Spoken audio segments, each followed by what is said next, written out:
Me gustaría a titular esta exposición que de alguna manera lo que he hecho ha sido reunir muchas ideas que he estado diciendo aquí y allá en estos últimos meses, titularla Los amigos del desierto ante la pandemia.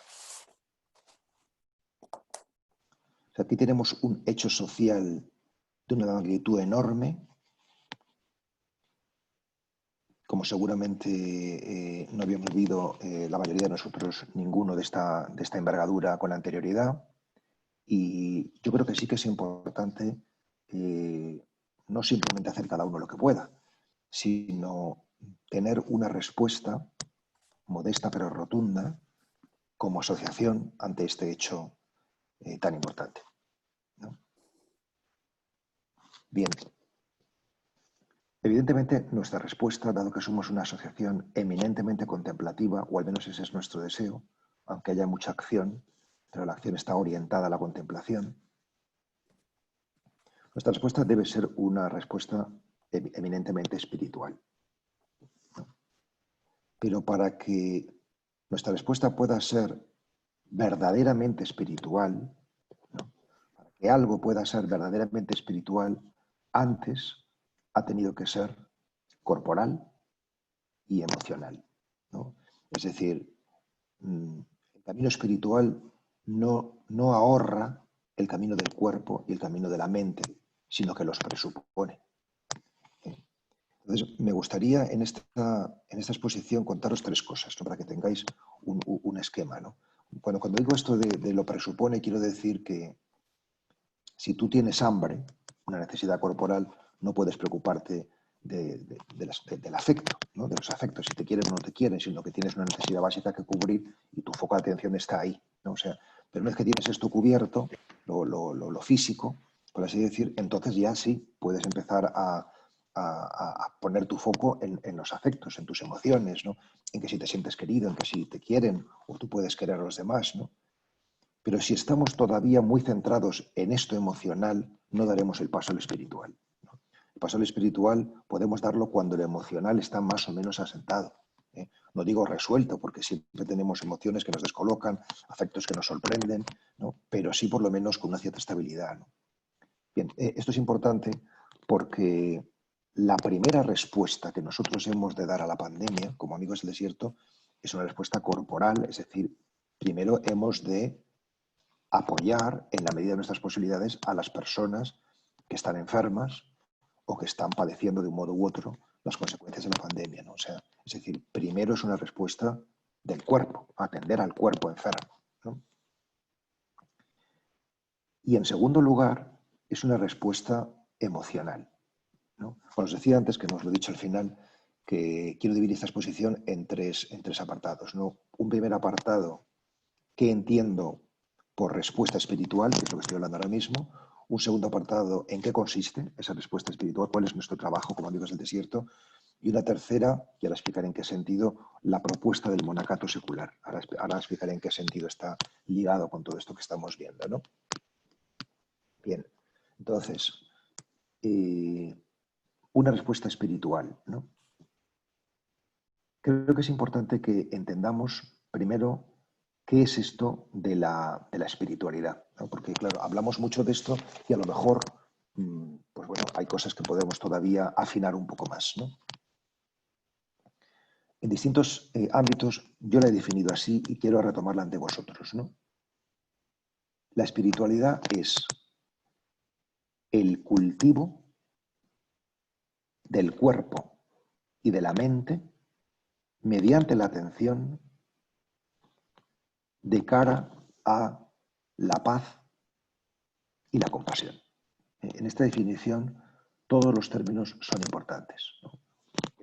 El cultivo, primero, del cuerpo, segundo, y de la mente, tercero, por medio de la atención, cuarto, cuyos frutos son la paz y la compasión, quinto, ¿no? Entonces, primero, el cultivo, ¿no? O sea, ser espiritual es haber entendido que hemos de cultivarnos, ¿no? Entendernos como un campo de cultivo. Es decir, es espiritual el que se cultiva, el que cultiva su tierra. La tierra está ahí, ese es el regalo que nos han hecho, ¿no? Pero nosotros hemos de cultivar nuestro ser, nuestra vida, ¿no? En la medida en que cultivamos, somos cultos. Es decir, que el culto no es el que sabe muchas cosas, sino el que se cultiva. Y en la medida en que somos cultos, podemos dar culto. El culto que Dios quiere es que nos amemos, que nos cuidemos, como decía antes María, que nos cultivemos, ¿no? Entonces, ¿qué es lo que hemos de cultivar? Pues hemos de cultivar en esencia lo que somos. ¿Y qué somos? Somos cuerpo y mente. Somos cuerpo y mente. Somos corporeidad y psique, ¿no? Somos palabra y cuerpo, ambas cosas, ¿no? Que fijaros que son los anclajes, ¿no? La atención es por medio del silencio. Lo vamos a ver enseguida, ¿no? Entonces, para nosotros, amigos del desierto, el cuerpo es lo primero. El cuerpo es la puerta de entrada, lo hemos dicho muchas veces. Nuestra vía es la vía de la corporeidad. No es en esencia una vía afectiva, no es en esencia una vía discursiva, sino que es corpórea, ¿no? Luego habrá que ver qué conclusiones hay que sacar de esto, ¿no? O sea, el secreto del cuerpo es el alma. El secreto del alma es el cuerpo, ¿no? En definitiva, el cristianismo es esto, ¿no? O sea, somos espíritus encarnados, ¿no? La revelación de Dios nos viene por medio del cuerpo de Cristo, ¿no? Entonces el cuerpo es la puerta de entrada, ¿no? Ahora bien, no somos solamente corporales, somos también mentales, también somos palabra, ¿no? Y por tanto hay que cuidar la mente. ¿Cómo hay que cuidarla? Pues fundamentalmente limpiándola. Limpiándola porque hay muchas hierbas malas, ¿no? O sea, que hay que arrancar, ¿no? Porque tenemos el prado interior está pues muy desordenado, ¿no? Entonces, el ejercicio de limpiar la mente es lo que nosotros llamamos la meditación, lo que llamamos el desapego o la higiene interior, etcétera, ¿no? Y este cuidado del cuerpo y de la mente, que ya sabéis de sobra porque lo hemos hablado muchas veces, lo hacemos por medio de la atención, ¿no? Podemos decir por medio del silencio, es lo mismo, ¿no? Es imposible estar atento si no es en silencio, ¿no? No hay vida interior que no sea silenciosa, ¿no? El silencio es la condición sine qua non, ¿no? No es un silencio aséptico, sino que es un silencio para la escucha, es decir, atento, ¿no? Atender es lo mismo que amar, es lo mismo que amar, ¿no? O sea, sabemos que amamos algo si estamos atentos a ello. Entonces, en primer lugar, hemos de estar atentos a nosotros, ¿no? Y así empezaremos a descubrir a los otros y a Dios, ¿no? Este ejercicio de atención del cuerpo y de la mente, que llamamos espiritualidad, da como fruto la paz, la esiquía, ¿no? La paz, que es tanto como armonía interior, ¿no? De cara a nosotros mismos y de cara a los demás la compasión, la humanidad, ¿no? Entonces, este es nuestro centro. Esto es lo que nosotros estamos llamados a hacer, ¿no? Lo podríamos decir de manera más expresamente cristiana. El modelo de contemplación en el cristianismo es María, María de Nazaret. Y lo que hacía María de Nazaret, lo que hizo la Virgen, fundamentalmente fue, como dice el Evangelio, guardar todas esas cosas en el corazón. Entonces, la vida contemplativa en el cristianismo se podría resumir en esta expresión, guardar en el corazón. Entonces, ¿dónde cuál es el escenario de nuestro trabajo? El corazón, ¿no? ¿Qué es lo que guardamos en el corazón? Pues guardamos todas esas cosas. ¿Y qué son todas esas cosas? Pues lo que guardamos en el corazón es la palabra. La palabra no es evidentemente solamente la palabra escrita de la Sagrada Escritura o la palabra predicada por Jesús, oral, sino que es el secreto de la realidad. La realidad está hecha con palabras. Entonces lo que guardamos en el corazón es la realidad, cuyo secreto es la palabra, cuyo secreto es Dios mismo que la ha creado, ¿no? ¿Y cómo hacemos ese trabajo? Por medio del silencio. Es decir, fijaros que donde el corazón, cuerpo, que la palabra, ¿no? Y cómo el silencio, ¿sí? Tenemos cuerpo, palabra y silencio. Son nuestros anclajes, ¿no? También podría ser esa una buena definición de espiritualidad, ¿no? Bien, sin más preámbulos sobre qué es la espiritualidad y cuál es nuestro trabajo, vamos a entrar ya ahora en qué consiste, ¿no? Bien, os decía antes que primero, que lo he hecho un poquito desordenado, primero es una respuesta corporal, atender a los necesitados, atender a las personas que están sufriendo por la pandemia. Segundo, una respuesta emocional, es decir, ante lo que está pasando, hemos de responder con nuestras emociones. Hace, no sé, 2 o 3 meses lo decía en un artículo en el ABC, ¿no? O sea, es decir, lo primero es llorar.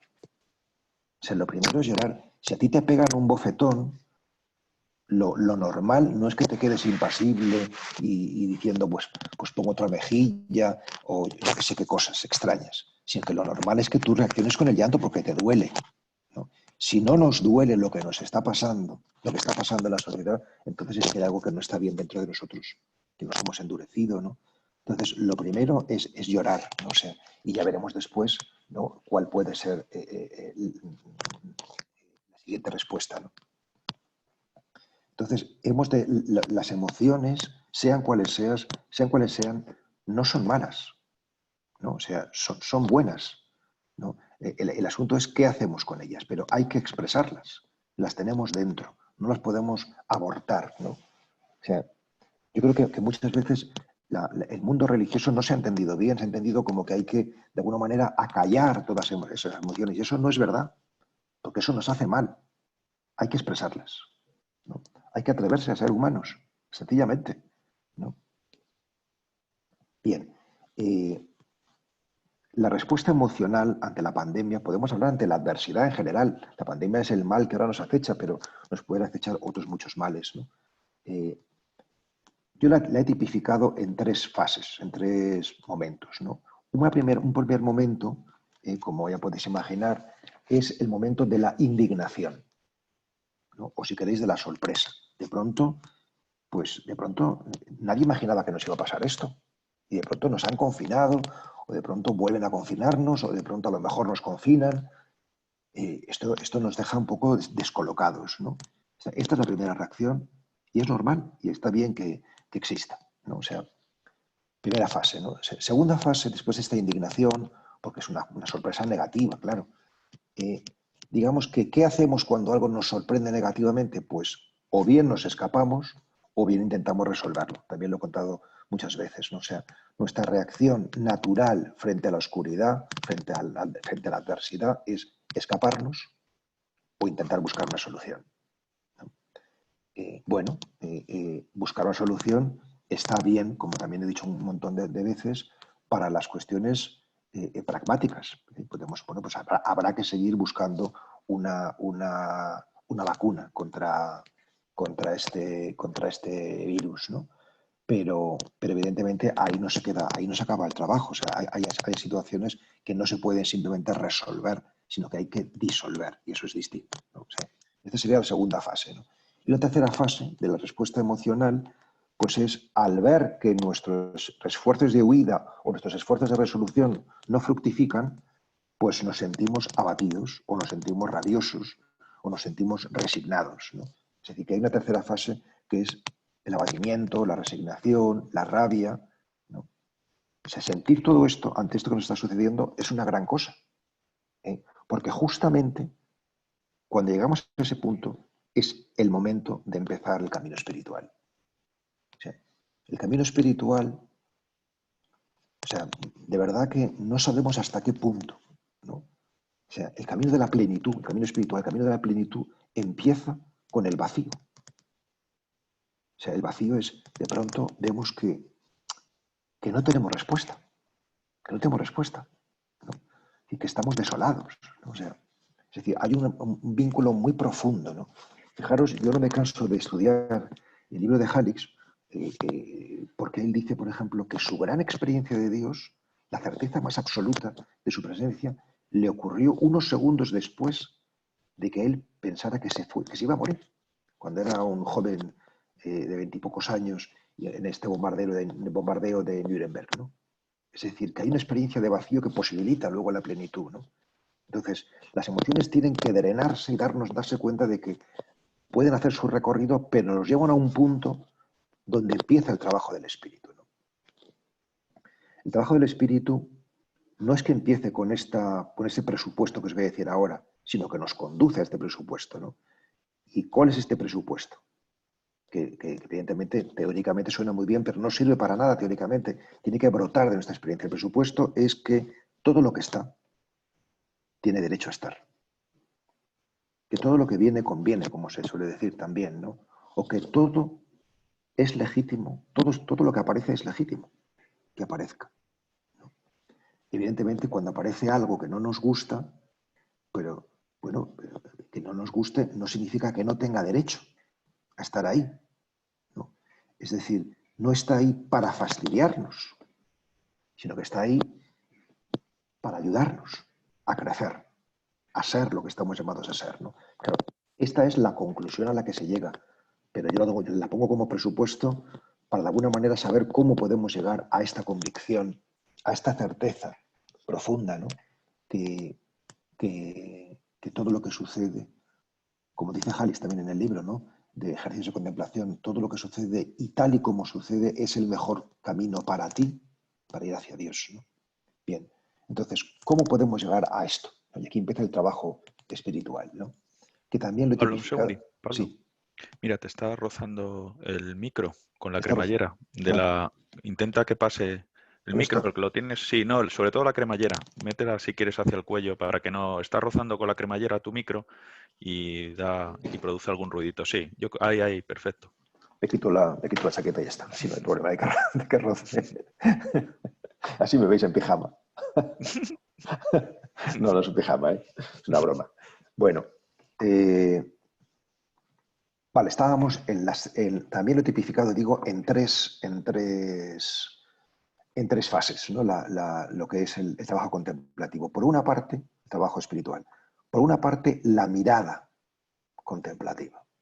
Es decir, ¿qué es lo que hemos de hacer los amigos del desierto? Aquí estamos ya aterrizando, ¿sí? ¿Qué es lo que hemos de hacer? Pues, en esencia, mirar la pandemia, escuchar la pandemia, ¿no? Contener las ganas de resolverla, contener las ganas de ayudar. Ya has hecho cosas, ahora ya cálmate y mira, ¿no? En realidad, mirar lo oscuro no es fácil. En general, mirar nada es fácil porque no estamos habituados a mirar, a parar, ¿no? A simplemente estar, no a hacer cosas, ¿no? En el fondo, el gran paso al que estamos llamados es el paso, la Pascua, del hacer al ser, ¿no? O sea, de la actividad a la contemplación, ¿no? Es un gran paso, ¿no? Y lo vamos dando, creo yo, poco a poco, ¿no? A veces demasiado poco a poco, pero es importante estar en el camino, ¿no? O sea, que realmente no se trata de hacer muchas cosas, sino de hacer lo que uno tiene que hacer, ¿no? Que no es muchas cosas. Eh, ¿Cómo podemos aprender a mirar contemplativamente, a mirar lo oscuro, a mirar la pandemia en este caso, ¿no? Pues también lo dice Yalix, ¿no? La mirada debe ser breve y amorosa. Amorosa significa que tú tratas de imprimir a tu mirada interior benevolencia y ternura, también lo he dicho en incontables ocasiones, ¿no? Y tiene que ser breve, porque si no es breve, no es amorosa, sino que es morbosa. Quiero decir que si miramos lo oscuro mucho tiempo, lo oscuro nos puede arrastrar. Si tú estás todo el día viendo noticias en el telediario de lo que están aumentando los casos de las personas infectadas, pues al final te puede arrastrar y te puedes deprimir, ¿no? Y esto es lo que sucede, que se va envenenando nuestra alma, por tanto, al enemigo ni agua. Es decir, que hay que estar muy poco, tiene que ser breve, ¿no? Esto que estoy diciendo vale también para nuestros dolores, nuestras penas, ¿no? O sea, te duele algo, míralo breve y amorosamente, ¿no? Sostén la mirada e intenta entrar dentro de ese dolor y luego vuelve, y luego vuelve. Vuelve a la respiración, si estás meditando, vuelve a la vida cotidiana, lo que tengas que hacer, ¿no? Sobre este capítulo, la mirada contemplativa, creo que hemos de entrar en Amigos del Desierto con mucha profundidad y con mucho rigor, ¿no? Especificar bien esto que os acabo de decir, entrar dentro, ¿no? ¿Qué significa eso? ¿Cómo se hace? Podemos hablar sobre ello, ¿no? Podemos hablar sobre ello, ¿no? Bien. ¿Qué es lo que pasa, ¿no? Segunda fase, cuando hacemos esto de manera rigurosa, de manera continuada, de manera humilde, de manera sistemática, ¿no? Pues lo que pasa, segunda fase, es que, lo voy a decir así, ¿no? O sea, tal y como lo tengo más o menos pensado, y es que descubres en la propia herida la herida del mundo. También podríamos formular al revés, que descubres en la herida del mundo la propia herida. Es decir, que descubres que la pandemia no es un mal simplemente social, sino que es un mal personal. O sea, que el infectado eres tú, aunque no tengas los síntomas, ¿sabes? Es decir, de alguna manera lo que hace sostener esta mirada contemplativa es descubrir que el otro eres tú. Es decir, se redimensiona lo propio, ¿no? Se entiende de manera existencial la solidaridad, ¿no? La solidaridad no es un imperativo moral, sino que es un hecho ontológico, por así decir, esencial, ¿no? ¿En qué sentido descubrir en la propia herida, la herida del mundo, nos alivia? Esta es la gran cuestión, ¿no? O sea, es el punto quizás más importante de esta exposición, ¿no? Pues porque cuando tú descubres que lo que te duele a ti es el dolor del mundo, te estás uniendo al mundo. Es decir, dejas de vivir el dolor aisladamente. Y cuando dejamos de vivir el dolor aisladamente, separadamente, el dolor deja de ser venenoso. Sigue estando allí, pero ya no nos destruye, ya no tiene poder sobre nosotros. Esto significa que el infierno no es el dolor, el infierno es el aislamiento, ¿no? Al que el dolor nos invita. Cuando tenemos dolor, nos centramos, nos egocentramos en nosotros mismos. Pero con la mirada contemplativa nos desegocentramos. El dolor sigue ahí, pero ya no nos envenena. Y por eso una persona puede ser feliz en medio de su dolor. O sea, esta es la cuestión, esta es la gran Pascua, ¿no? que estamos llamados a vivir ante el COVID y ante todos los males, ¿no? Ante cualquier cruz que nos toque atravesar, ¿no? Y tercera y última fase, ahora sí, de aquí, de este descubrimiento, nace la compasión. O sea, la compasión no tiene nada que ver con la lástima, no con este movimiento condescendiente, ¿no? De que yo que estoy arriba, pues te doy a ti, pobrecito, que estás abajo, pues una ayudita. No, no tiene nada que ver con eso, ¿no? Sino la compasión es la asunción del dolor ajeno. Es decir, ¿para qué asumimos el dolor ajeno? Para que el otro sufra menos. ¿Y cómo haces que el otro sufra menos? Sufriendo tú por él. Esta es la cuestión, ¿no? Es decir, si tú tienes que levantar una carga de 100 kilos y estás fastidiado porque esto te está hundiendo, estos 100 kilos, y tú ayudas y alguien viene a ayudarte, y entonces ya sois dos, pues ya no tienes que cargar 100 kilos, tienes que cargar 50, porque ya sois dos. Y si vienen otros dos más, ya solo son 25. Y si vienen 10, pues ya solo son 10 kilos por persona. Es decir, que la solidaridad hace que el peso de esa carga sea menor. La carga sigue ahí, pero ya no pesa. Si somos 100, es solo 1 kilo cada uno, ¿no? Es decir, que realmente la solidaridad es profundamente eficaz, ¿no? Para aliviar el mal del mundo. Es la manera de aliviar el mal del mundo, ¿no? Entonces, ¿qué significa compasión? Significa asunción del dolor ajeno y, segunda cuestión que solemos olvidar, entrega del propio. Entrega del propio dolor, entrega de la propia vulnerabilidad, ¿no? El viaje es de ida y de vuelta, no simplemente somos los que ayudamos, sino los que nos dejamos ayudar, ¿no? Bien, esta sería la segunda parte de la exposición, ¿no? Es decir, bueno, primero, ¿qué es espiritualidad? ¿No? ¿Cuál es nuestra respuesta espiritual? Segundo, ¿en qué consiste esta respuesta? Que la acabo de resumir, ¿no? ¿En qué consisten estas, primero las 3 etapas emocionales y luego las 3 etapas espirituales, ¿no? O sea, y ahora la pregunta es, ¿y cómo podemos entrenarnos nosotros a esto? ¿No?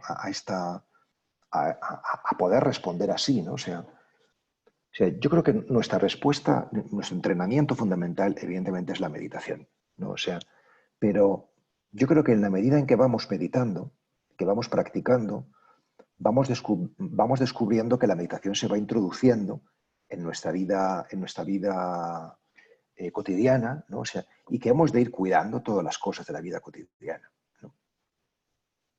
Sabéis que en Amigos del Desierto tenemos este proyecto de monacato secular, este proyecto de Tabor, ¿no? O sea, que no me gustaría, como ya he dicho en alguna circular y he repetido en varias ocasiones también, no me gustaría que se entendiera simplemente como unos cuantos más o menos locos, ¿no? Que el Señor les llevó aparte a una montaña alta y se transfiguró delante de ellos, sino que de alguna manera nuestro escenario espiritual de todos los amigos del desierto no es solo el desierto.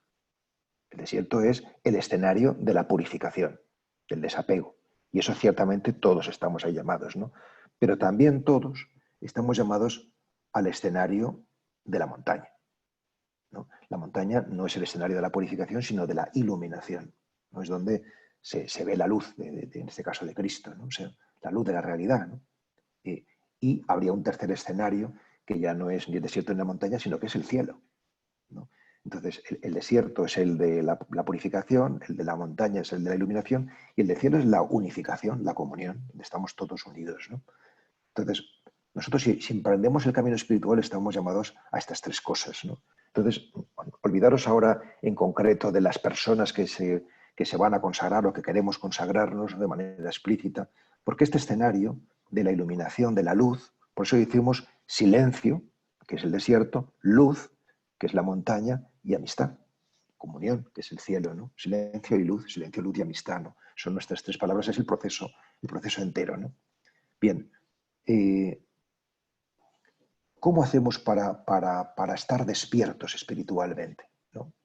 Pues en el retiro de profundización contamos que el gran invento de San Benito, fundador del monacato en Occidente, fue la campana, ¿no? Es decir, él se encontró con que tenía muchas personas, muchos candidatos, ¿no? a una vida espiritual a su alrededor, ¿no? Y entonces, pues, ¿qué hizo? Pues tocar la campana.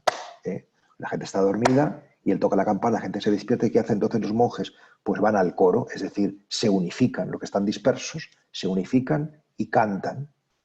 Cantan para sentirse un coro, no simplemente individualidades, ¿no? Es decir, se conectan, ¿no? Y entonces, pues San Benito toca la campana 7 veces al día, ¿no? Para estar despiertos, ¿no? Para poder hacer el camino espiritual, ¿no? Pues nosotros, amigos del desierto, también proponemos, evidentemente, de manera gradual, primero una sentada, ¿no? Luego 2 y luego ya, pues poco a poco, todo esto que voy a exponer aquí de manera muy sucinta, ¿no? Proponemos 7 conexiones, ¿no?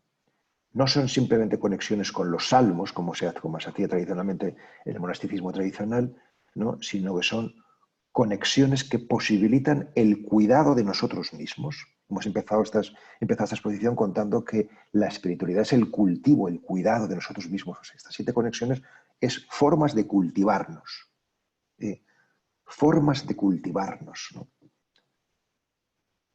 Formas de dar culto a Dios. Formas de dar culto a Dios, ¿no? Entonces, yo las tengo tipificadas así, estas 7 conexiones, por este orden. Primero, la conexión corporal. Segundo, la conexión meditativa o silenciosa. Tercera, la conexión mental. Cuarta, la conexión cordial. Quinta, la conexión manual. Sexta, la conexión ritual. Y séptima, la conexión de bendición o de gratitud, ¿no? Por tanto, repito, el cuerpo, el espíritu, la mente, el corazón, las manos, el rito, es decir, la integridad del cuerpo y la bendición, ¿no? Los demás, ¿no? Bien, diré 2 palabras sobre cada una de ellas, intentando que no sea lo que siempre digo, sino alguna cosa diferente que también pueda enriquecer nuestra reflexión sobre todo esto, ¿no? Lo primero es el cuerpo, ¿no? Del cuerpo nada más voy a decir una cosa que yo creo que le va a gustar mucho a María, ¿no?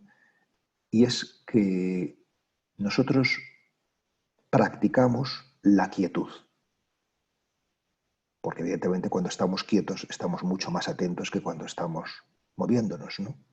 Pero, para practicar la quietud, bien, hay que practicar contemporáneamente o antes y después el movimiento, ¿no?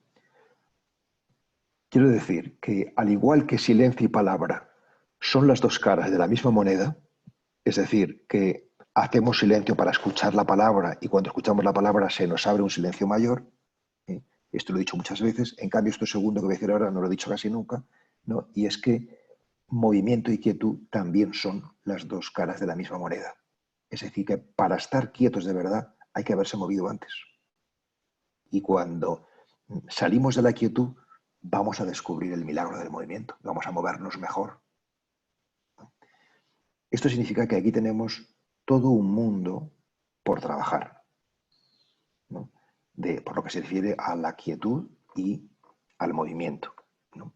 Esto por lo que se refiere al cuerpo, ¿no? O sea, mi impresión es que en general nos movemos poco. Es decir, que bueno, pues ya no tenemos 20 años, evidentemente si tú ves a un niño de 7 años, pues no para de moverse, ¿no? O sea, por eso están con tanta energía, ¿no? O sea, a lo mejor nosotros tenemos mucha menos energía porque nos movemos mucho menos, ¿no? Y entonces eso hay que equilibrarlo de alguna manera, ¿no? Bueno, esto por lo que se refiere al cuerpo, ¿no? Por lo que se refiere a la mente, perdón, a la mente, al espíritu, ¿no? Segunda conexión, la meditación. No vamos a hablar aquí sobre la meditación porque eso sería pues algo bueno, lo sustancial para nosotros, ¿no? Pero a mí me ayuda pensar que la meditación es 3 cosas: retirarse, relajarse y recogerse. Primero, retirarse, es decir, hay un apartamiento, se los llevó aparte, a una montaña alta. Hay un apartamiento, tú te cierras en tu habitación y ahí en lo escondido oras a Dios, ¿no? Cierras la puerta, cierras los sentidos, ¿no? Hay un retirarse, primera cosa. O sea, la soberanía de retirarse no hay que darla por supuesta, porque nosotros nos retiramos a medias. Es decir, tantas veces seguimos conectados con el teléfono móvil, nos retirásemos como si no nos retiráramos, en definitiva, ¿no? No nos tomamos en serio quizás suficientemente el hecho de que es importante hacer nuestras jornadas de práctica, tener un día a la semana o al menos uno al mes de verdadero corte con el teléfono móvil, de verdadero corte con tantos estímulos de todo tipo. Es decir, que no sé si nos estamos tomando en serio esto, ¿no? Es decir, que a veces podemos fallar ya en el primer paso. No nos retiramos, no nos retiramos. Y por tanto, inútil hablar del segundo y del tercero, ¿no? El segundo, relajarse. Yalix tiene, no me acuerdo ahora mismo en qué libro, porque estoy releyendo todos y demás, una reflexión sobre la relajación maravillosa, diciendo que quizá el principal pecado del hombre contemporáneo es el estrés, es la tensión nerviosa. Porque claro, cuando estás tenso no puedes hacer ningún camino espiritual, ¿no? O sea, y cómo es fundamental por la relajación. No sé, decir que realmente somos bombardeados por todo tipo de estímulos externos e internos, ¿no?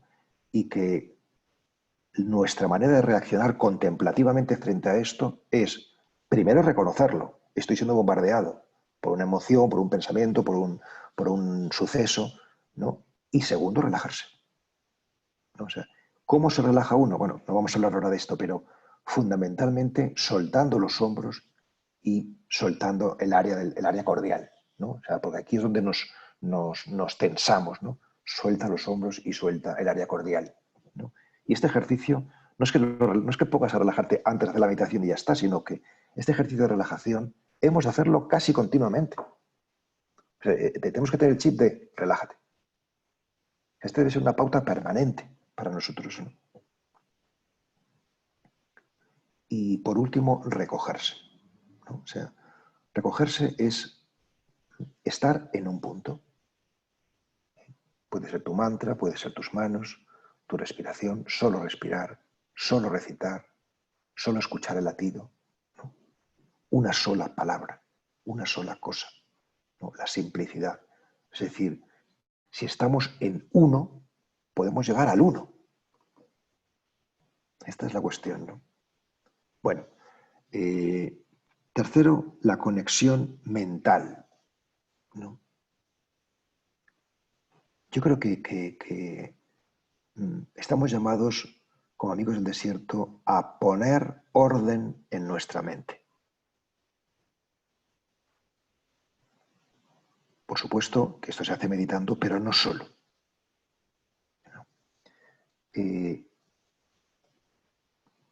¿Tú cómo pones orden en tu cuerpo? Pues de muchas maneras, pero una fundamental es mira lo que estás comiendo. No, cuida lo que estás comiendo, no te metas en la boca cualquier cosa, ¿no?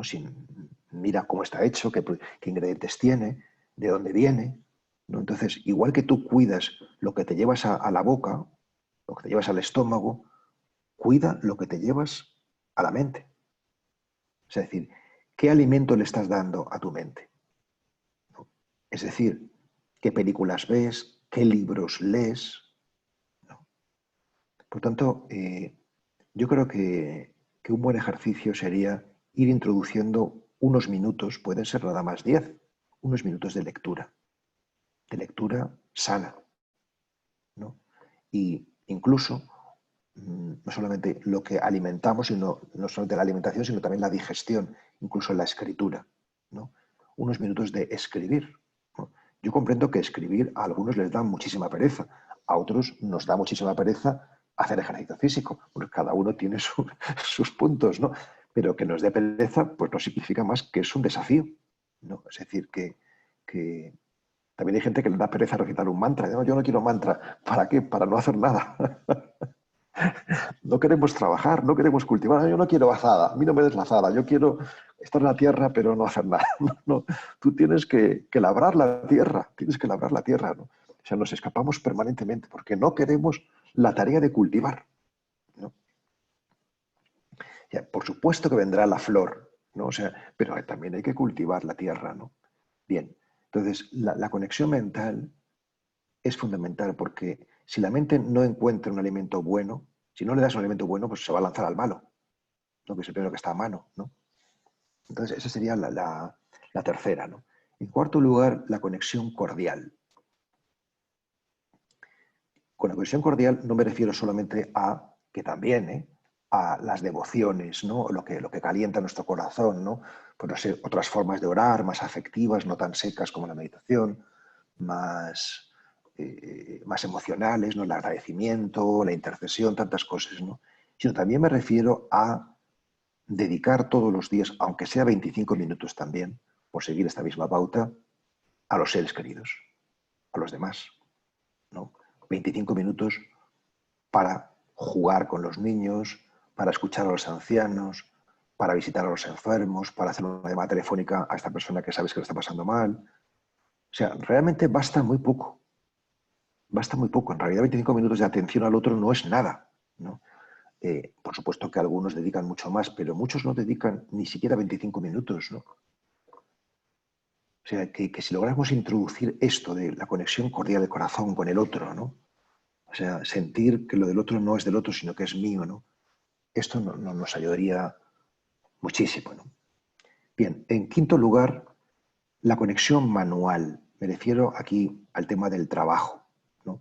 Evidentemente algunos tenemos un trabajo más intelectual que manual, pero aún así todos hemos de encontrar un rato al día, pueden ser también 25 minutos, para trabajar con las manos. Y la verdad es que en nuestras casas hay muchas cosas que hacer con las manos. Por ejemplo, lavar la vajilla O, por ejemplo, pues limpiar el polvo, o, por ejemplo, yo qué sé, cuidar las plantas, en fin, tantas cosas, ¿no? O sea, estos ejercicios manuales, por aparte que el trabajo manual ha formado parte de la tradición espiritual, tanto del budismo como del cristianismo, como de todas las tradiciones, ¿no? Nos pueden ayudar muchísimo, ¿no? O sea, ¿en qué sentido? Pues en un doble sentido, ¿no? Y es que yo lo formularía así, ¿no? La obra bien hecha, hacer las cosas bien, por ejemplo, limpiar la vajilla bien, limpiar el polvo bien, o sea, la obra bien hecha predispone a la vida interior, al igual que la vida interior predispone a hacer las cosas bien.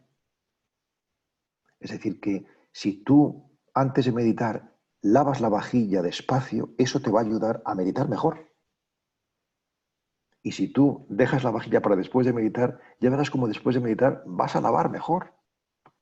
Es decir, disfrutando. O sea, es decir, lo de Dios tiene mucho que ver con el disfrute. O sea, si tú no disfrutas de cualquier cosa, no estás dando gloria a Dios.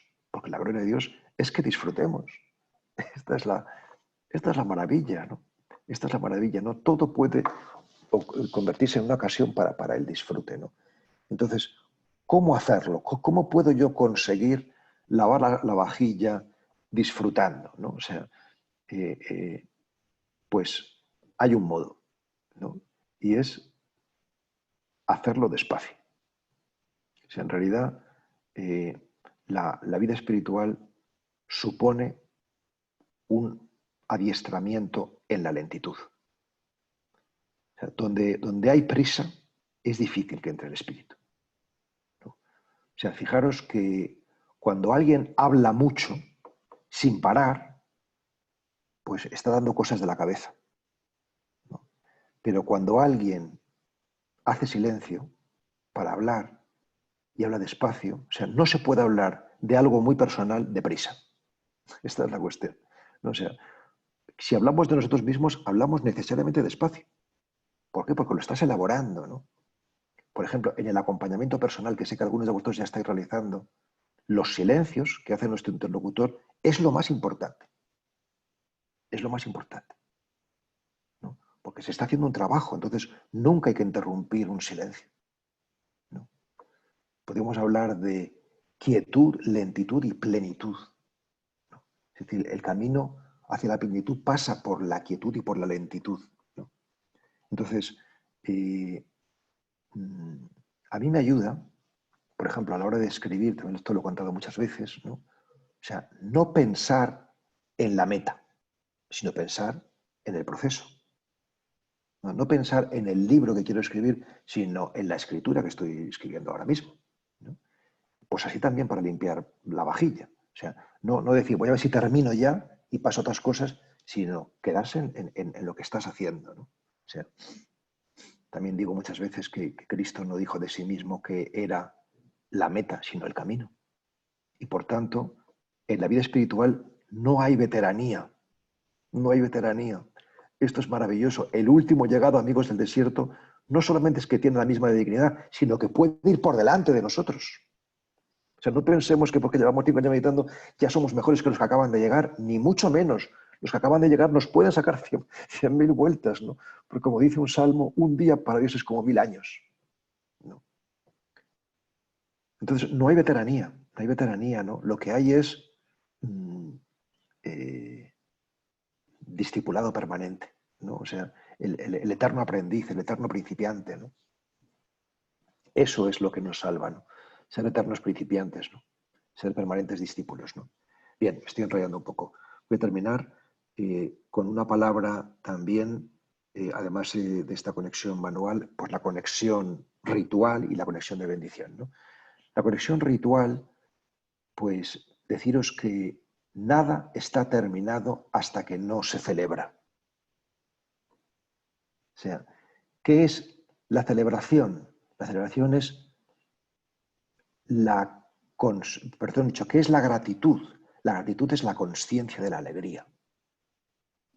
Es decir, que cuando somos conscientes de que estamos alegres no podemos por menos que celebrar, ¿no? O sea, no es una imposición, sino que es algo natural, ¿no? O sea, es decir, que nada está terminado hasta que no se festeja. Tu matrimonio, por ejemplo, no está roto, no estás plenamente divorciado o divorciado hasta que no haces una fiesta de tu divorcio.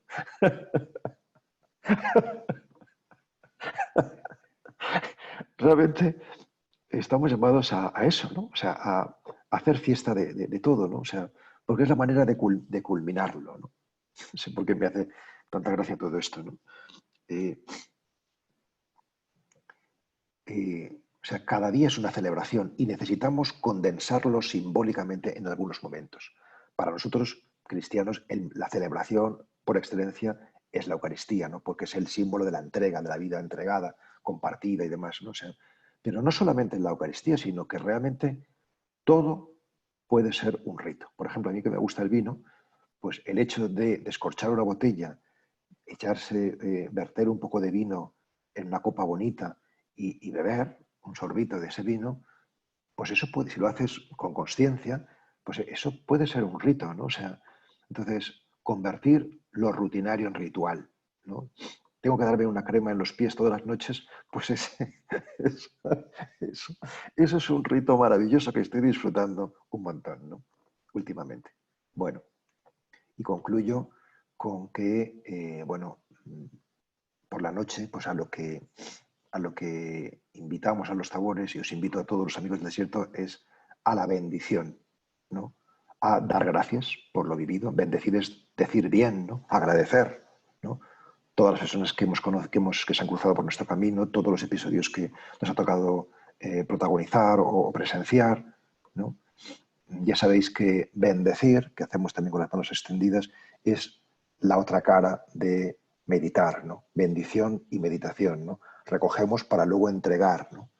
También en el retiro de profundización decimos que solemos pensar que la vida, solemos pensar que somos agradecidos porque la vida nos va bien, pero es al contrario, la vida nos va bien porque somos agradecidos, ¿no? Es decir, que si entramos en esta lógica de la gratitud, pues los dones se van a empezar a multiplicar, ¿no? Bien, concluyo diciendo que no se trata de hacer ninguna de esas actividades mental, cordial, manual, no se trata de hacer nada de todo esto durante mucho tiempo, sino precisamente durante poco tiempo, ¿no? Para que el alma no se canse y la atención no se relaje. O sea, todos los días un poco, de todo, ¿no? No hagamos ninguna idolatría de nada, ¿no? Sino armonía para todo, ¿no? Esto, todos los días un poco, es lo que a mí parece que es el Tao, que es la vía media. Es decir, no los extremos. Es decir, que si tú tienes el péndulo en un extremo, pues necesariamente tienes que moverte al otro y estás siempre en este vaivén, no estás en tu centro, ¿no? Entonces, el centro se posibilita con una vida precisamente armónica, ¿no? Que no nos lleve a extremos, ¿no? Pero yo creo que poniendo en práctica estos medios, que son muchos, pero a lo mejor podemos ir poco a poco, ¿no? O sea, decir, podremos salir robustecidos de esta pandemia, ¿no? Y podremos dar esa respuesta espiritual propia de los amigos del desierto.